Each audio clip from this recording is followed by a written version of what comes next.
When you take a closer look at the most common road problems, such as potholes, cracking, rutting, and shoving, it's generally not the asphalt itself that is to blame. It's the base. However, most common repair methods merely fill in the holes, seal the cracks, or cover it up with an additional layer of asphalt called an overlay. Over time, this accumulation eventually needs to be milled down to make room for yet another overlay. All the while, the real problem of failing or insufficient base is never addressed.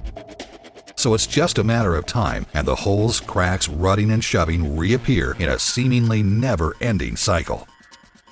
Eventually, the road may need to be rehabilitated, requiring all of the asphalt and underlying material to be removed, hauled away, and new material to be hauled in, both of which are very costly and time-consuming. Full-depth reclamation, which has been around since the 60s, is simply the process of pulverizing an asphalt surface, along with all of its holes, cracks, and ruts, into a reusable material that is uniformly blended and incorporated into the insufficient or failing base, adding both volume and structure. If even greater stabilization is required, a variety of additives such as gravel, road base, cement, or other stabilizing materials can easily be incorporated. This homogeneous mixture can now be reshaped and, most importantly, recompacted, providing a more stable base.